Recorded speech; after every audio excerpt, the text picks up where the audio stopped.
Mr. President. Senator from Texas.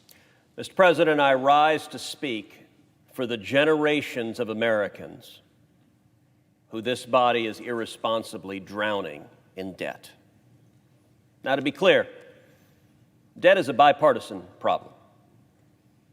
Debt is a problem both parties bear substantial responsibility for. To understand just how true that is, we need look back just 21 years. In the year 2000, when this century began, our national debt stood at roughly $5 trillion. Mr. President, I want you to pause and think about that. The year 2000 wasn't that long ago. $5 trillion is the total amount we owed. In 2001, George W. Bush became president. During the 8 years of Bush's presidency, the debt doubled from $5 trillion to $10 trillion. My party bears a significant degree of responsibility for that growth. Then in 2008, Barack Obama was elected president. And over the next 8 years, the debt doubled again from $10 trillion to $20 trillion. I want you to pause and reflect on that. The $5 trillion debt that we started the 21st century with had been accumulated by 42 presidents over 2 centuries.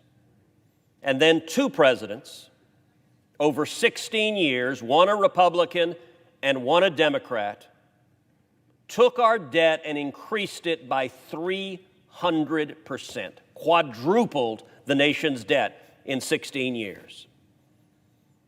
As we stand here today, in 2021, some 9 months into the Joe Biden presidency, the debt is roughly $29 trillion. My home state, the great state of Texas, has roughly 29 million residents. That means the national debt is $1 million for every man, woman, and child in the state of Texas. That is reckless and irresponsible. Now, my Democratic colleagues point out that Republicans spent too much during the Trump presidency. I agree. Much of that spending I voted against. And I would note last year was an extraordinary year with a pandemic unlike anything any of us have ever seen in our lives. I wish Republicans had been better at exercising fiscal responsibility when we had control of the White House and both houses of Congress. The unfortunate reality in this body, though, is that when you have a multi-trillion-dollar spending bill, you can usually count on the votes of every single Democrat and about half the Republicans. And so on spending bill after spending bill, we see 75 to 80 senators coming together, usually all the Democrats and half the Republicans.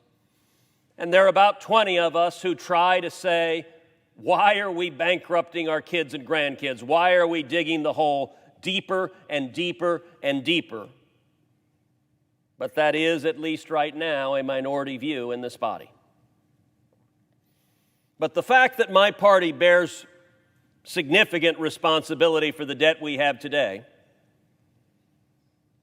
is not to draw an equivalency between what's happened in the past and what is happening right now. Because, Mr. President, what Senate Democrats, what House Democrats, and what President Biden are doing now has no precedent in our nation's history. It is an order of magnitude different. Senate Democrats, House Democrats, and President Biden, if the spending proposals they have put forth pass, within a 12-month period, they will have spent $9.5 trillion.